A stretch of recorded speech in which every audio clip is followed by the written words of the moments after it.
Créé en 1984, le club de tennis de Saint-Michel dispose de 2 cours extérieurs et partage le gymnase municipal avec les autres associations sportives et les élèves du collège. Bien que situé à quelques encablures du plus grand club de l'agglomération, le club de Saint-Michel compte une centaine de licenciés de tous âges.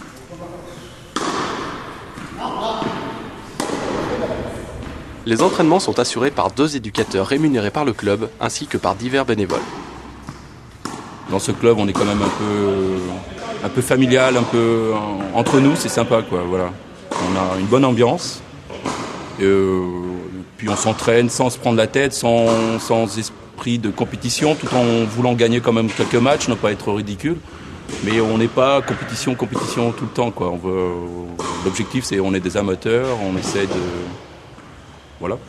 de s'amuser avant tout. Et là, voilà.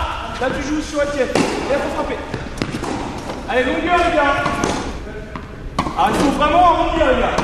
Je leur dirais déjà que le club de Saint-Michel est un tout petit club et un des seuls clubs où il y a autant de convivialité, où l'ambiance est très très bonne, que ce soit sur les cours et en dehors des cours. Il faut savoir qu'il y a des animations ici, donc avec les entraînements, mais aussi en dehors, comme des animations comme la galette, comme des journées double mixtes et ainsi de suite. Bien que le tennis soit un sport individuel, on sent bien dans ce club la cohésion, l'esprit de groupe et le désir de jouer collectif. Alors les avantages, c'est déjà le côté un petit peu convivial, le côté où tout le monde se connaît, on est ici un petit peu comme en famille.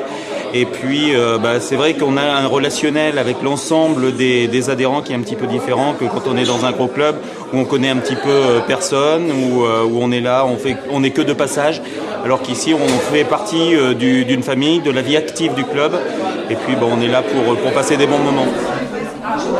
La taille du club permet des rencontres festives entre les générations. Il faut essayer d'animer le club, et là on développe en ce moment des animations, faire des doubles mixtes conviviaux, faire des rencontres entre différentes catégories d'âge, les hommes contre les femmes, essayer d'animer le club, des week-ends au ski, etc. pour intéresser un petit peu tout le monde et qu'il y ait autre chose que le tennis compétition basique, je dirais. Malgré tout, le sport reste au centre des préoccupations. Aujourd'hui, la priorité, c'est l'école de tennis.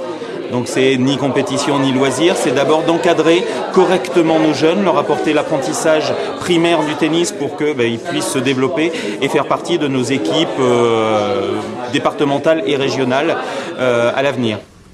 Les phases d'apprentissage se situent entre le jeu et le sport proprement dit.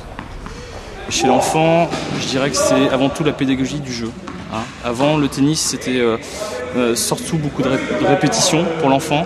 Et en fait, on s'est aperçu qu'il ne prenait pas de plaisir. Et là, depuis quelques années, donc, on a été formé dans ce sens-là, où en fait, l'enfant doit apprendre tout en s'amusant, tout en prenant du plaisir. Le tennis, c'est un sport technique, où il faut répéter souvent des gestes. Le tennis, c'est un sport tactique, où il faut mettre en place différentes stratégies de jeu. Ensuite, c'est aussi mental. Donc, pour un enfant et pour un adolescent, c'est très très compliqué de jouer au tennis parce qu'il faut gérer ses émotions. Mais en tout cas, je leur dirais de persister, de travailler, de prendre beaucoup de plaisir par l'intermédiaire du jeu.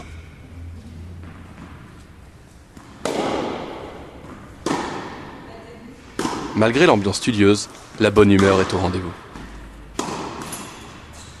On veut que les gens se connaissent un petit peu, créer des liens. Et puis c'est comme ça, je pense que les amis de gens qui jouent pourront peut-être venir jouer au tennis. Les parents des gamins de l'école de tennis vont avoir envie de venir chez nous. Voilà, on va essayer de développer le tennis club dans un esprit un petit peu convivial.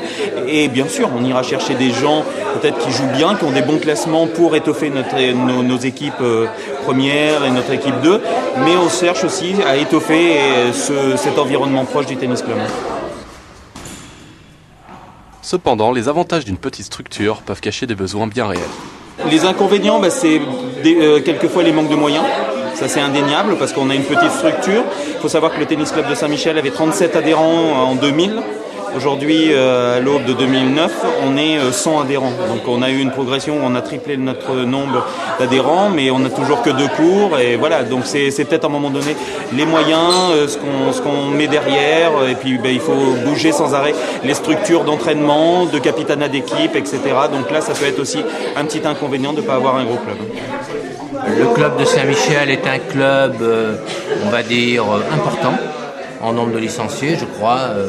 son nombre exact, c'est peut-être aux alentours d'une centaine de licenciés qui est là, donc il fait partie des clubs, on va dire, importants. Et donc il y a une équipe vraiment très très très dynamique et qui fait que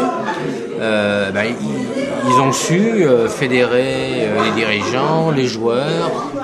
Aujourd'hui, si on veut que Saint-Michel se développe, la Ligue interviendra auprès de la fédération. Il y a des aides apportées par la fédération en soutien des municipalités. Et là, je trouve avec l'équipe qu'a monté Cyril, là, c'est l'avenir du tennis de demain. Le club doit donc à tout prix trouver les moyens pour maîtriser sa croissance tout en conservant son esprit chaleureux.